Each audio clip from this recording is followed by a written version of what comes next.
नमस्कार दोस्तों, आपके अपने YouTube चैनल एक्सप्लोरिंग देवस्थानम में आपका स्वागत है। नवरात्र पूजन के चौथे दिन कूष्मांडा देवी के स्वरूप की उपासना की जाती है। इस दिन साधक का मन अदाहत चक्र में अवस्थित होता है।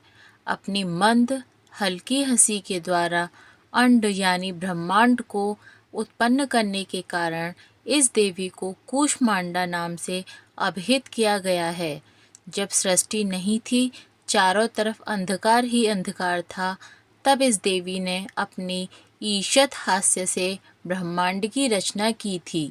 इसीलिए इसे सृष्टि की आदि स्वरूपा या आदि शक्ति कहा गया है। इस देवी की 8 भुजाएं हैं, इसलिए अष्टभुजा कहलाईं।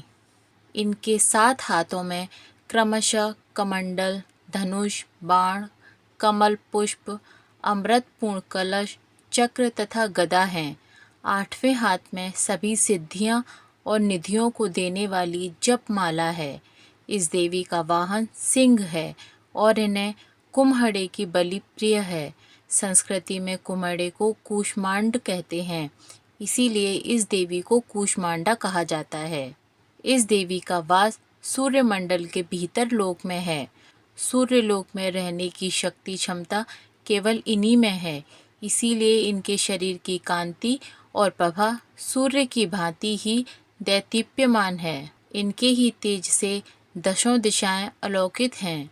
ब्रह्मांड की सभी वस्तुओं और प्राणियों में इन्हीं का तेज व्याप्त है। अचंचल और पवित्र मन से नवरात्रि के चौथे दिन इस देवी की पूजा आराधना करनी चाहिए।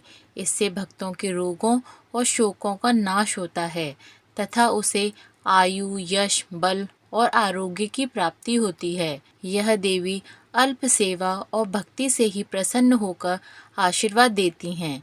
सच्चे मन से पूजा करने वाले को सुगमता से परम पद प्राप्त होता है। विधि विधान से पूजा करने पर भक्त को कम समय में ही माँ की कृपा का सूक्ष्म भाव अनुभव होने लगता है। यह देवी आधियों व्याधियों से मुक्त करती हैं और उसे सुख, समृद्धि और उन्नति प्रदान करती हैं।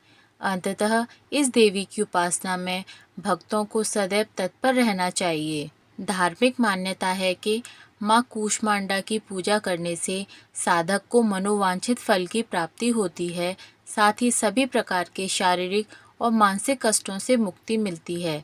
अतः साधक श्रद्धा भाव से माँ कूष्मांडा की पूजा उपासना करते हैं। अगर आप भी माँ कूष्मांडा की कृपा के भागी बनना चाहते हैं तो विधि पूर्वक माँ कूष्मांडा की पूजा उपासना करें।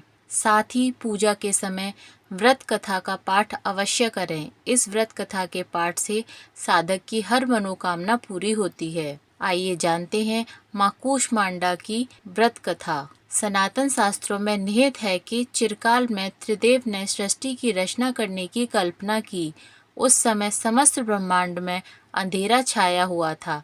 जब पूरा ब्रह्मांड स्तब्ध था, इसमें न कोई राग न कोई ध्वनि थी, केवल सन्नाटा पसरा हुआ था।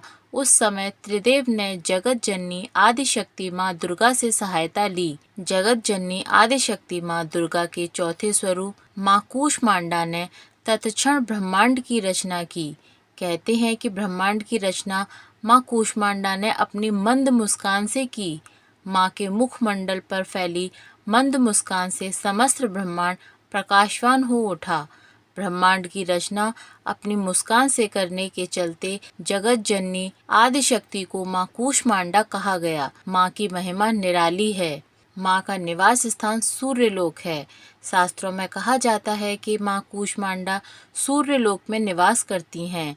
ब्रह्मांड की रचना करने वाली माँ कूष्मांडा के मुखमंडल पर उपस्थित तेज से सूर्य प्रकाशवान है। माँ सूर्यलोक के अंदर और बाहर सभी जगहों पर निवास करती हैं। माँ के मुख पर तेजोमय आभा प्रकट होती है। इससे समस्त जगत का कल्याण होता है। इन्होंने सूर्य समान कांतिमय तेज का आवरण कर रखा है। इस तेज को आवरण जगत जननी आदिशक्ति माँ कूष्मांडा ही कर सकती हैं। माँ का आह्वान निम्न मंत्र से किया जा सकता है। सुरा संपूर्ण कलशम रुधिराप्लुतमेव च दधाना हस्त पद्माभ्याम कूष्मांडा शुभदास्तु मे। या देवी सर्वभूतेषु माँ कूष्मांडा रूपेण संस्थिता नमस्तस्यै नमस्तस्यै नमस्तस्यै नमो नमः। शास्त्रों में निहित है कि पूजा के समय निम्न मंत्र का जाप करना चाहिए। इस मंत्र के जाप से माँ कूष्मांडा प्रसन्न होती हैं। उनकी कृपा से साधक के सभी रोग शोक दूर हो जाते हैं, साथ ही मनोवांछित फल की प्राप्ति होती है। अतः नवरात्रि के चौथे दिन विधि विधान से माँ कूष्मांडा की पूजा उपासना करें। साथ ही माँ को भोग में मालपुए अर्पित करें। कहा जाता है कि माँ कूष्मांडा को मालपुए बहुत प्रिय हैं, अतः माता के भोग में मालपुए अवश्य लगाएं। इस प्रकार विधि विधान से माँ की पूजा अर्चना करने से माँ कूष्मांडा की कृपा आपके और आपके परिवार के ऊपर सदैव बनी रहेगी। बोलिए माँ कूष्मांडा की जय।